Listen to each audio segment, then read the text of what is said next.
All right, hello, welcome, good evening. It was at 103,000 and it literally just now started dropping. Unfortunately, it's whatever. It's not a big deal. We're still above 100,000 as I always say, so that is overall a good thing. So we should keep that in mind. Another thing I want to, what is this? Okay, just fixing itself here.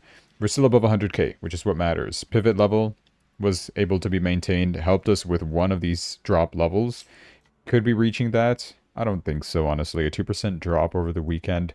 What for? I honestly think this weekend is just going to remain pretty flat. If we do drop, sure, this could be a bounce right over here. You'll notice that super trend also kind of levitated a bit more higher this time to approximately 99,000, right? 98,990. It's practically 99,000 to use as our dynamic support, meaning that the invalidation zone it's getting a little bit tighter. You'll see here. What this means? A couple of things. A breakout is imminent. It's going to happen either to the upside or to the downside. If it is to the downside, we will absolutely see super trend be flipping upward like this up to approximately 104, 105k. If that doesn't happen, of course, Bitcoin would have to drop below 99,000 for that to happen. If that doesn't happen, it will continue higher.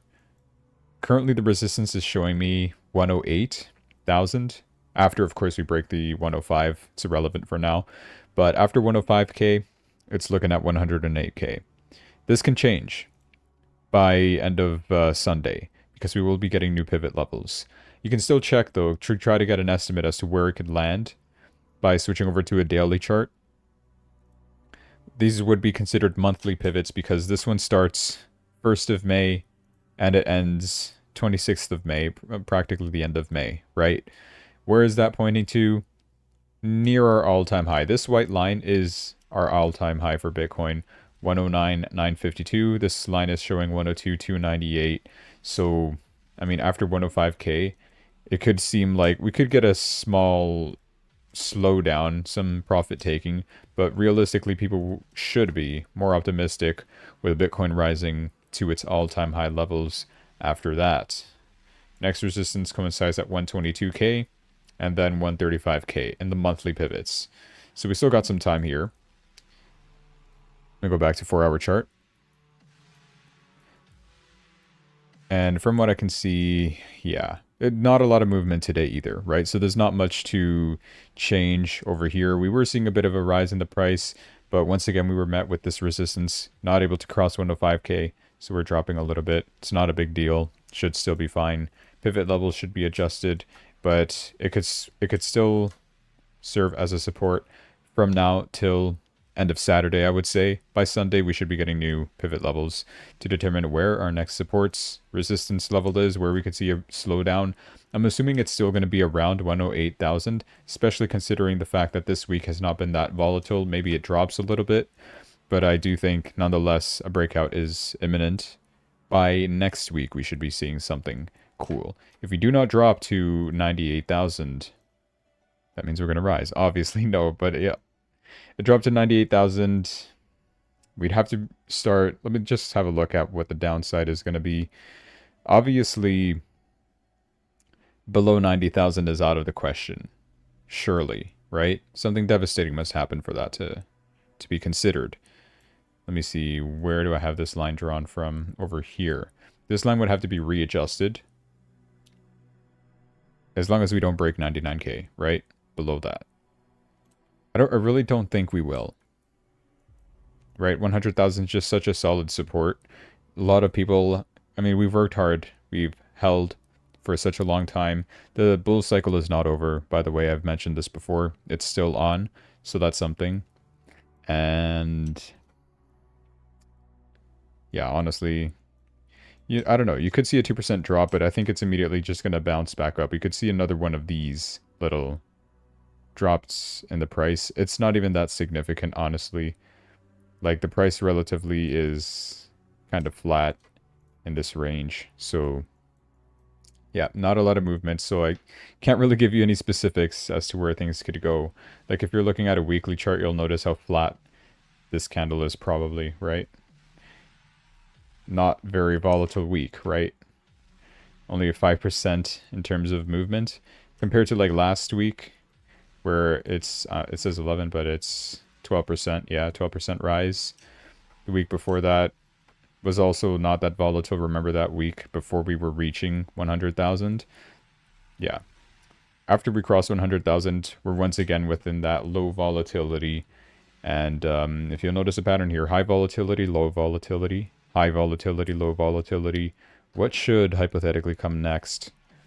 But high volatility, right? It's at least what I'm projecting for next week. But what could happen next week? Really, like, there isn't that much economic data either. This is for next week's economic calendar. Fed speeches. Kashkari is probably the only one I recognize from here. We already had Fed Chair Powell speak yesterday. Nothing was mentioned at all. So it was just a big waste of time. Rest of these, not too impactful, realistically. But look at this. On a Sunday, May 25th, Fed Chair Powell will be speaking. I wonder what for. Okay, that's the only important thing, and that's going to happen on a weekend. Not this Sunday, by the way. It's next week's Sunday. So for the upcoming week, should be low in terms of crazy fundamentals. We're really just paying attention to what Donald Trump does, and Donald Trump could be doing some good stuff in the upcoming weeks, which we will talk about as well. He's already finished with his Middle Eastern trip. Next is, it unfortunately wasn't Turkey, right? Ukraine, Russia, that didn't, nothing came of that, right? Unfortunately.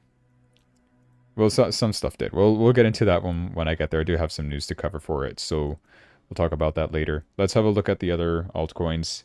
Ethereum dropping 2%, current price 2,488.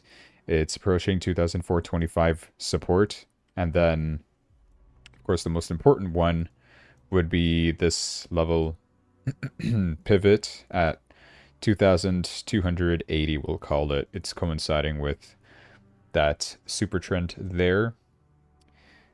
Uptrend would stay valid as long as we stay above that. Resistance was perfectly met at 2,747 when we hit a high of 2,738. So that's pretty good. Solana down 2.30%, similar to Ethereum. Approaching pivot support at 164. Current price is 166. Uptrend still valid until 155. Resistance met at 186. Nothing really much changed at all. Bit of a drop for most altcoins, but it's very slight. Nothing too major today, right? XRP also down 0.40%, $2.34, approaching support at 230. That coincides with Fibonacci, coincides with pivot. So we'll see that. And super trend still valid up to 222. Could be a good DCA opportunity once we do get some oversold conditions. That's what I haven't really looked at for these, right? We're still far for Ethereum, a bit far for Solana. We're still approaching it, right? We're not like astronomically far, but we're getting there. Similar deal with SUI. It's about to break this uptrend, but realistically, we can have it still do something like this. It's, yeah, testing this uptrend for the moment being. What is this price? 354 is the next support. And then after that, uptrend would be invalidated by 340 if it continues dropping. Its current price is 372, down 2.80%. It's not all over for SUI though. Like, even if we do get an invalidation of the uptrend, the super trend, we still have this longer term uptrend due to the fact that SUI has risen so much higher than practically, I would say, the rest of the altcoins, right? So a drop is deserved, as unfortunate as that sounds, but yeah, it should still be fine. Litecoin is $98.35, down 0.87%.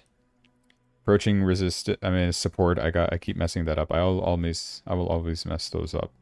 Pivot level at 95.78 is what we're looking for as support. And we got two more lines over here at 89 and then at 92. I'm assuming down over here would be a good accumulation. right? I think I mentioned this before as well. Yeah, in terms of highs, couldn't break this one, 101. I closed a position over here in profit with a stop loss, right? I put my stop loss in positive territory, so... and then it continued rising from there, fortunately, so... I'd be content if it drops back down here so I could re-enter that position as if nothing happened, while also taking some profit. Most of it was eaten up by commission, though. Funding rates are brutal. Although it may not seem like it. If you hold it for a very long time, yeah, it hurts. Hurts really bad. Cardano is down 2.24%. Current price is 74 cents. And it's broken its support levels, other than this one, which is... You could technically call this current price support, which is currently testing. But I think it will continue dropping. Could still drop another 5-6% and will be fine nonetheless. Invalidation would be below 70, and that is where our uptrend is. It's very likely that by here, you'll notice how close we are to oversold condition in the RSI. A 5% drop would give us guaranteed oversold condition in an uptrend, which is a good thing. That is a moment to purchase, to accumulate, to DCA a bit more, and so that when you inevitably get a bounce because of RSI oversold, you know, you're still in a good area to accumulate right over here, in my opinion. That's what we have for Cardano. And similar deal with Bitcoin, honestly. Like, I still think it could drop a little more. I don't know, the slow volatility, it's really getting to me. We'll see what happens, though, for next week. This weekend, it's going to be low volatility still. Supposedly today, we were supposed to get some contracts on options to expire. Really nothing came of that. And usually when they say, oh, expect high volatility because contracts are expiring. But I don't think it's that popular enough to actually cause any major fluctuations in the price markets, right? You could, like, and also, like, if you're in doing options trading on ETFs of Bitcoin or something, like, you would already be taking your profits earlier. You don't have to wait until the expiration date, right? Most people do take their profits earlier if it does go in their favor.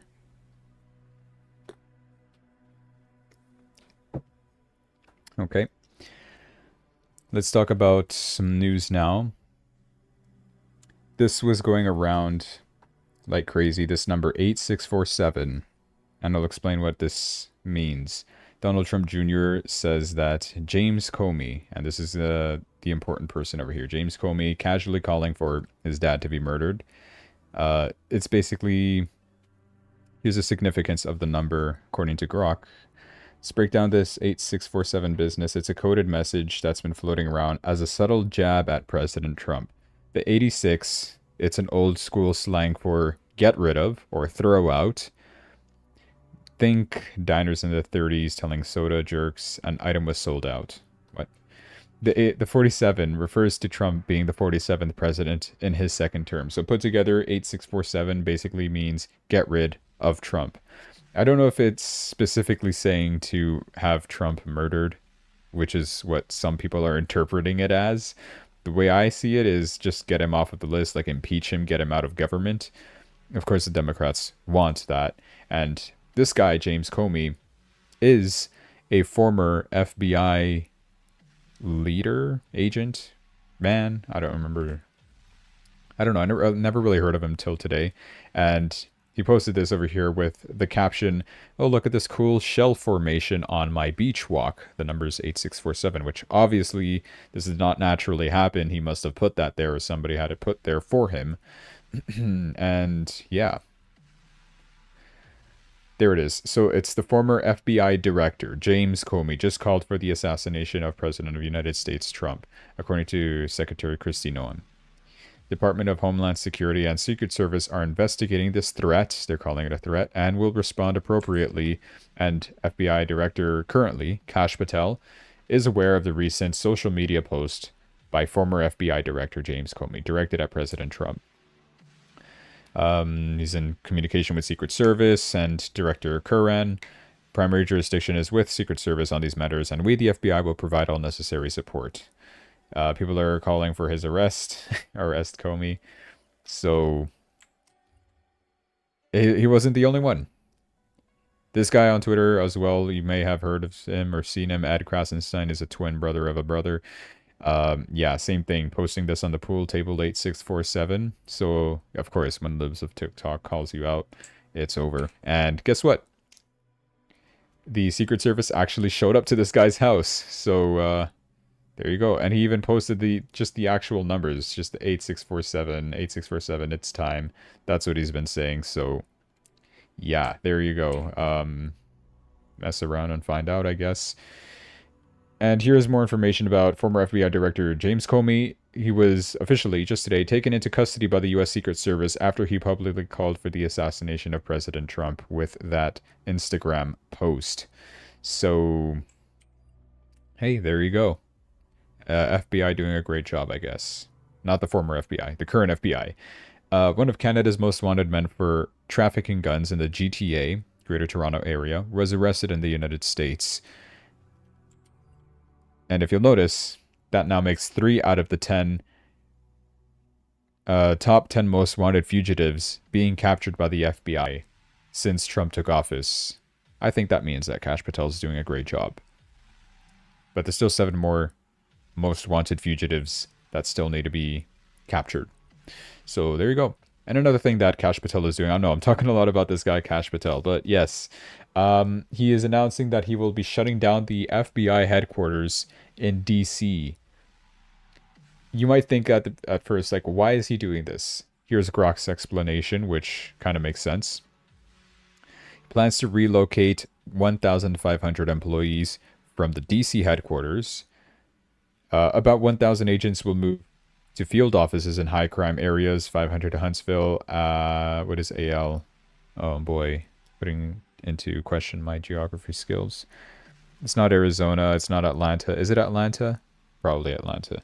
The stated goals are to boost field operations and address the unsafe J. Edgar Hoover building. Critics warn of disrupted investigations, loss of expertise, possible political moves, given Patel's Trump ties. The plan's cost and logistics raise concerns, but supporters argue it could enhance efficiency. Implementation is expected within months, though details remain unclear. That's what they're saying. I thought it was going to be, I was hoping it would be something different. Like, because of the former Secret Service, not Secret Service, former FBI director, Comey. Maybe he had, I don't know, something implanted in there from before in the FBI headquarters. Maybe. I don't know. That was just my little brain going wild. Yeah, so that's what we have about that. There's also, remember those earlier reports about Trump cutting ties with Netanyahu? Apparently that was incorrect. It was fake news. Trump says he's not frustrated with the Israeli prime minister, despite his numerous attempts to undermine the U.S. Says, you know, there's still in negotiations with things. There's no bad blood. And, yeah, so fake news. There's no Palestinian state coming. And also, don't forget, President Trump also mentioned that he is willing to travel to China for trade talks with Xi Jinping directly. That'll be pretty cool to see, right? Just finish this thing once and for all. And I think he said that he could be doing that this weekend, right? And if he does, like, man, next week, that could be the catalyst that'll break things out, either to the upside or to the downside, depending on how the trade talks go, of course. Another thing that has finished is the Russia-Ukraine meeting in Istanbul, Turkey, has concluded. Nothing really happened, I don't think. They said that the talks were good, right? Does it show any more information? I want to find. Ukraine is ready for quick steps for peace, Zelensky said after a call with Trump. The Russian delegation said that they are satisfied with the results of the talks and they will continue the talks. That's all it really says about this. And Putin didn't go. Trump didn't go either. We were hoping that, you know, Putin would go and Trump would go to meet with Zelensky, but clearly they, I don't know, no respect for Zelensky or something. I don't know what the case is, but they just decided to not go, sent their officials instead. I think Marco Rubio could have gone, maybe. I don't remember. But yeah, Trump, I think, is probably coming back or is already back. I'm not sure. Um, Here's what European leaders are talking about. Keir Starmer from UK Prime Minister says if Russia is unwilling to come to the negotiating table, Putin must pay the price. Speaking to the President of the United States, we're closely aligning our response to Russia's unacceptable position. These guys apparently are not happy, but really, do we need them? Like, it seems like the US is just single handedly trying to get these peace talks in for Russia Ukraine. You could argue maybe, it's taking a while, right? Said on day one that this should be resolved, which it seemed like it started to get resolved, but the minerals deal didn't really do much. I mean, it got declined in the end, and it was a clown show when Zelensky came to the United States to just ask for more money to continue the war. And Trump was like, no, that's not the stance that we were going to take. You guys are going to make a peace deal, and that's that. But no, they didn't do it. And I don't know, Keir Starmer is going on a weird bit of a Twitter rant lately. He's now coming out and saying, I know you're angry about immigration. I get it, because everybody is literally angry about immigration. If you go to London, UK, you'll notice the amount of Muslim people are there. Nothing against Muslims, but it's excessive, clearly. And everybody's pointing this out, right? He says that, mark my words, I will take back control of our borders. So that means there was no control on the borders before. There you go, confirmed. That means cutting migration, ending the use of asylum hotels, and ramping up our efforts to stop small boat crossings. We will smash the people's smuggling gangs at source. Hopefully he's not lying, because, yeah, it's about time, probably. But I don't know, can you really trust these people? He's trying to step up to all of this. Next up, I want to talk about Coinbase over here. First, I'll show this. This is just a joke. It's not real, but, you're going to get a hacker message like this because, if you don't know, Coinbase got hacked. Yesterday, I covered that. The hackers, apparently, there's no confirmation of this, but apparently they hacked into their database and got a lot of people's information, their KYC information, government-issued photo IDs, names, addresses, email, phone number, whatever, right? All your information is in the hands of hackers if you have Coinbase. Probably, allegedly, not confirmed. And the hackers were asking for a ransom payment if Coinbase doesn't want them releasing their information, right? The customer's information. Coinbase said, you know what? We're going to, basically this, place a $20 million reward for everybody to find these cyber criminals who were responsible for this after receiving that disturbing email. So they basically, literally this, just flip the script around against the hackers because they're threatening to leak the customer's data. And you'll know, like I said, they don't have your password or anything, but they have your information and they could try to scam you like this. Like, your one-time Coinbase pin is this. If you didn't request this, call this number. Obviously, it's a fake number. It's not Coinbase's actual customer service number. But when an unsuspecting fellow calls that number, they will be meted with a malicious person, of course, who will try to be like, oh, okay, let me try again. Make sure this wasn't you. Give me your passcode again. And then they will log into your account and steal your crypto. But obviously not if you hold Ethereum, right? This hacker says it's just a joke, obviously. I was going to try to scam you, but saw your entire account balance has been all in Ethereum from $4,000. So obviously he doesn't want to scam him because it's obviously not worth much. The whole meme is that Ethereum has dropped over 60%, right, in just recent months. But then the hacker says, you might want to change your passwords, though. So the guy says, cheers, mate. Yeah.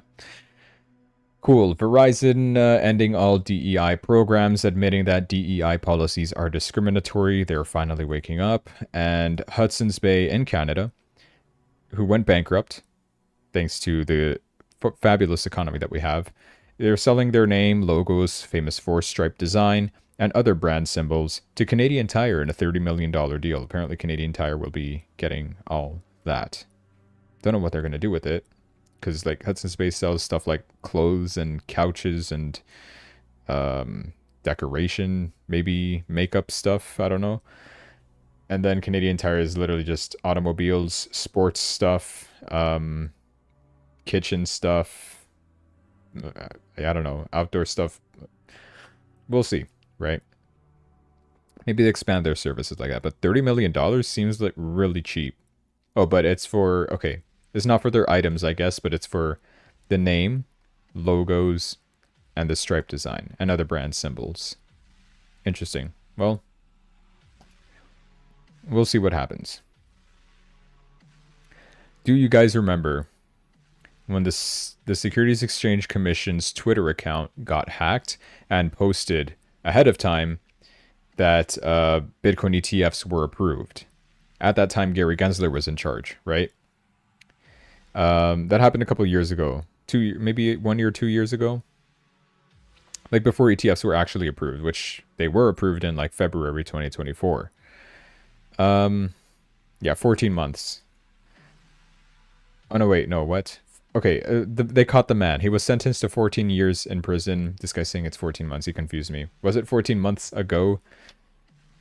Literally could have been. January 2024, a hacker used a SIM swap attack to take over the Security Exchange Commission's X account, falsely announcing Bitcoin ETF approval, which briefly spiked Bitcoin's price from 45,000 to 48,000. Imagine Bitcoin back then costing that much, right? Before it dropped back down to 45,000 after the Security Exchange Commission retracted the post. The SIM swap involved the hacker convincing the Security Exchange Commission's telecom carrier to transfer the agency's phone number to a new SIM card, exploiting a lack of robust multi-factor authentication since the Security Exchange Commission had disabled SMS-based MFA due to login issues. So the convicted individual, this got sentenced to 14 years. It is 14 years, and fined $50,000, and because he caused significant market disruption, with some investors reporting financial losses from liquidations triggered by the price volatility. I mean, why would you? Yeah, you deserve to get liquidated, honestly. Come on. But yeah, the guy that was behind that little exploit and fake news post got captured and put in jail. United Health, I did want to talk a little bit about this as well. V-shaped recovery, possibly inbound for it. I did speak a little bit about that. And I did a couple positions on it as well. We're on our way back up. We'll see what happens next week. I think by next week things could cool off. We exited oversold territory, so you're late. No, I'm kidding. You're still probably not late if you do want to enter any positions, but you can for United Health. 3 insiders bought over 1.5 million plus of United Health today. There's still high expectations for it, right? Like you can check the analysis here. This is the technicals, meaning like if you put a moving average or a, I don't know, super trend, it's going to say to sell, right? But analyst rating is at a buy. It changed from strong buy to buy.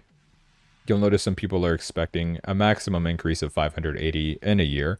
On average, it's looking about 413. The recovery is not that great, but it's still, you know, a 41% or at least a 20% rise to 350. Currently, it's at 291. So far, that's crazy good recovery from a low of 248. I think at least. I don't know. Just in one day. So we'll see what happens next for United Health. We'll be keeping an eye on that. Remember Tim Wells saying, if you need a little boost during the day, check out Tesla stock. Back when Tesla stock was all the way down over here. I got rid of this, I think. Already took my profits. Tesla was down here at 220 approximately, right? And Tim Wells, former candidate of vice presidency under Kamala Harris in the 2024 election. Yeah, he said that. And now Tesla has risen from there to 347 is approximately 340 current price. And now Kekius Maximus, aka Elon Musk himself, is saying, yeah, so how's your day now, you clown? So yeah, there you go. Cool. No response from Tim Wells. Yeah, it just goes to show a little bit of a memer that he is. And also he posted this about Tesla's free cash flow. Man, they have a lot. 15, what is this, billions? Is this in billions? In billions, yes. Ever since their inception, by the way. Okay, so this has been going on for a while, it seems. Well, Tesla, realistically, like, I don't know how to explain this. You got to push all of these these lines into like one line because they're starting off before and not extending as much because they haven't been open for that many years, right? Some of these have gone bankrupt already, right? Like Canoe or Fisker, I assume.